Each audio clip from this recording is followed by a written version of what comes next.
All right. So you decided you want to make some chai. So I'm just going to try to explain just some basic ways to make it as well as how I prefer it and go from there. But yeah, it's not too hard, honestly. So just covering just some essential ingredients you need. Some ginger. I like to use fresh ginger and grate it myself, but of course you can just use some ground ginger to your taste. Some fennel seeds, as well as some cardamom. Again, you can use ground there, or I like to use the pods and grind it up myself. And then your tea. So if you want decaf, you can use some rooibos tea or the traditional Indian style black tea. But that's pretty much the absolute essentials. Everything else is just a little bit optional. I mean, actually, besides the milk, of course. So for milk, I like to use oat milk. You can use whatever you like. I think oat milk gives a nice creamy texture there, similar to what you would use in dairy. Otherwise, if you like dairy, you use what you like. Cinnamon sticks. These are just organic Ceylon cinnamon sticks. You can use ground cinnamon as well if you like. Again, I like to grind my own stuff. Some star anise, a little bit of clove, some black cardamom, a little bit of vanilla, some pepper, and then some brown sugar. And then, of course, 4 cups of water. You're going to boil it and then add everything. So I'll go over that in a second. But yeah, so if you just want a quick, easy chai, I would say you don't need any more than this plus milk. And if you like a little bit of flavors, yeah, add or take away whatever you like from this group or even more. I mean, you can use allspice, some other stuff. But yeah, it's pretty much the basics. All right, so I'm going to actually bring 4 cups of water in a pot to boil.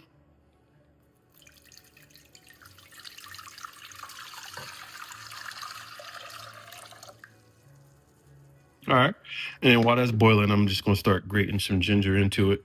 And for ginger, I mean, I love ginger, so I would probably use something about this size, maybe half of this and grate it. But you can use, yeah, whatever size you think is appropriate to your taste.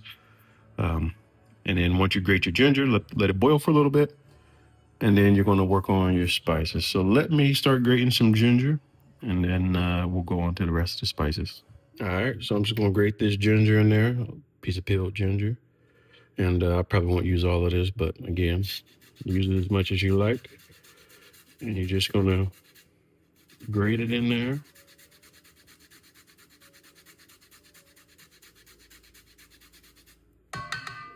And yeah, just grate it as much as you like, and then add the rest of your spices. So I'm gonna grate this, and then I'm gonna add some spices. All right, so I grinded up the ginger and it's sitting in a pot now. It's gonna come to a boil eventually, but for now I'm gonna start getting spices ready. So some cardamom pods here.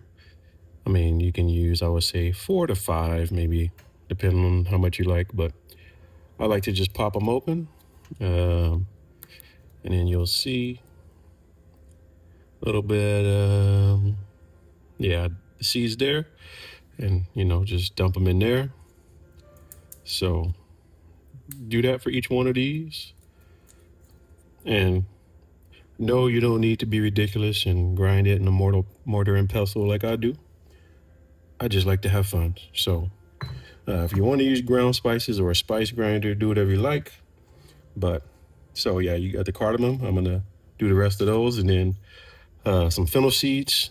So I mean, just a handful of those. But again, like I say, everything to your taste preference. So for me, that's good. I'll dump those in there. So the fennel and cardamom, I mean, yeah, I think if you cook with them before, you know that flavors can be a little bit overpowering, but I would say they're a little bit more forgiving than things like the cloves and the cinnamon. So I would say with cloves, you need to be really careful. I would say maybe 4 cloves max, unless you really like that flavor. But yeah, it can be really strong if you're not careful. So yeah, just make sure you don't go crazy with cloves, or that's all you're going to taste. So dump those in there. And then star anise, I usually use like 1 to 2, depending on what's going on, like 1.5. So this is like a half one here. So I'll add that plus one more.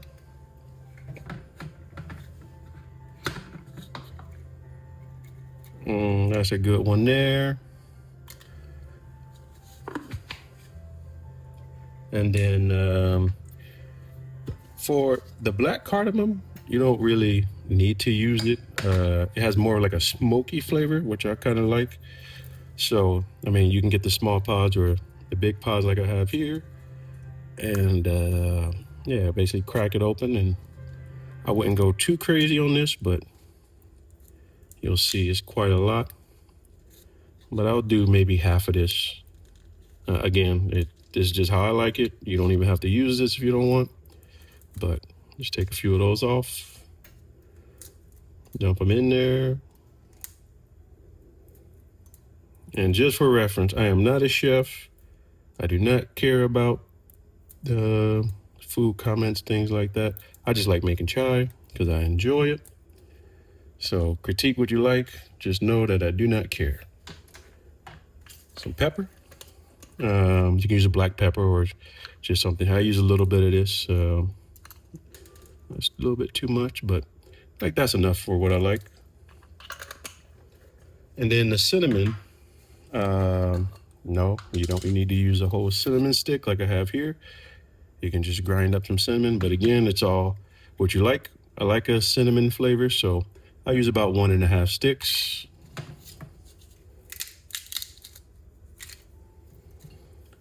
And that's essentially it. So I'm gonna grind this up in here once I add the rest of my green cardamom. But yeah, pretty much grind this up. And then I'll come back with that while the ginger's boiling in the pot over there. And then we'll combine it all. All right, so you can see, got all my spices here and I'm ready to get my grind on. So again, do you need to do any of this? No. If you don't enjoy doing it, don't do it at all. I mean, go buy a chai for all I care. But I like to have fun, like I said, so I'm gonna grind this a little bit. And it don't need to be super fine, just I won't say good enough to make, because you're gonna strain all of this out anyway once it boils. So I'm just gonna go at it a little bit.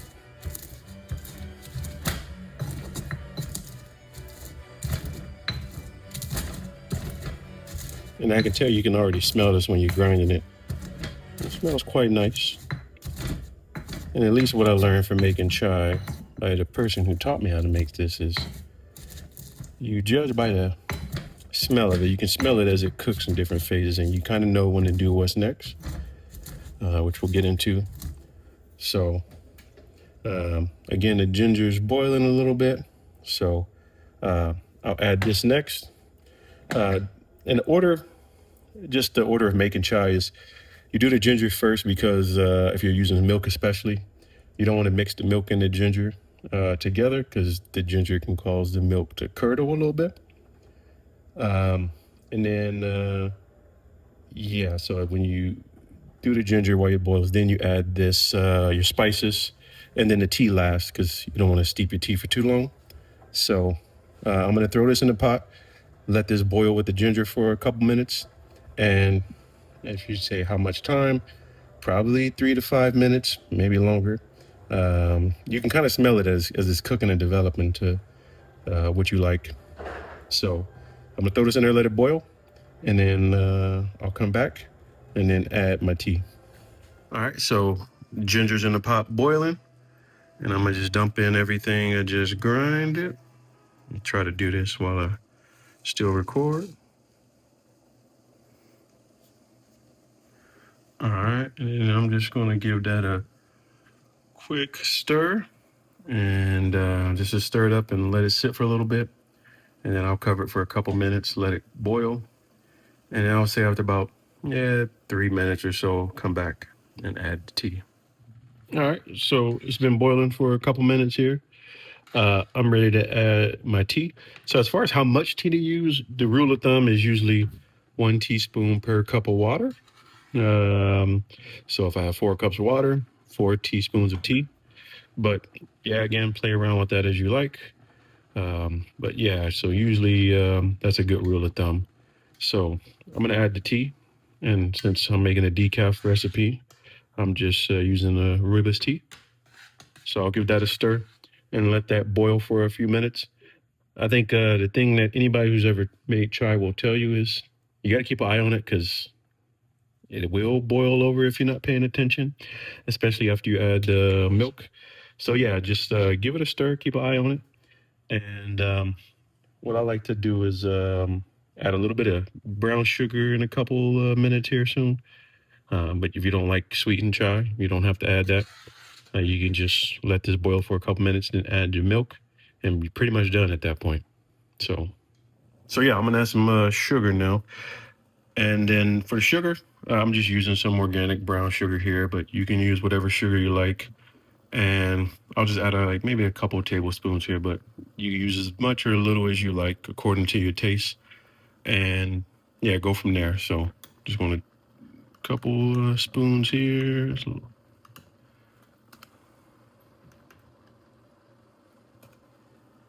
All right. And I'm gonna let that boil for a minute or so more. And what I'm actually gonna do is, because I also like the taste of a little bit of vanilla, I am gonna add a little bit of some pure Madagascar vanilla extract. Just a little bloop. That might be a little too much than I normally add, but yeah, that's good. And when you pour it, I think you might have to say bloop, or else it won't taste the same. So just remember that. So when you pour it, bloop. All right. So that's been boiling for a couple minutes. I'm gonna do the last step now and add some milk.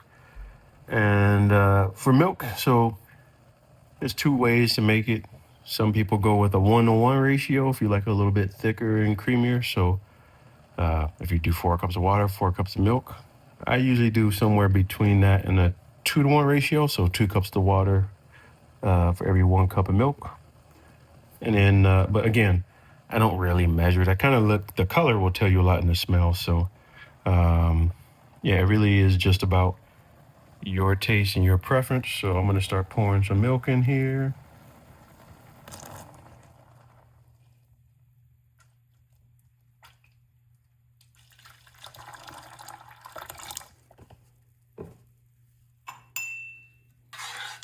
Give it a stir.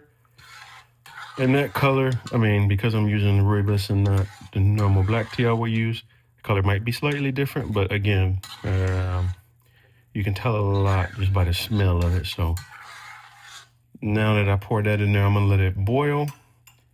And once it comes to a boil again, just keep an eye on it because it can boil over very quickly if you're not paying attention. And then you got a mess on your hands. So yeah, just keep an eye on that. And then once it comes to a boil again, maybe a minute or so, you strain it and you're done. You can see how that's boiling there. And it's starting to look nice and thick and creamy there.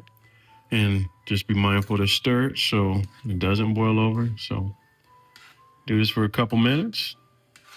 And then turn the stove off, strain it out, and enjoy your chai. And that, my dear friends, is a cup of chai. I threw a little stick of cinnamon on top because I'm crazy and I love cinnamon. But there you go. Enjoy. All right. And now, the only thing you have left to do with your life is enjoy your chai and relax.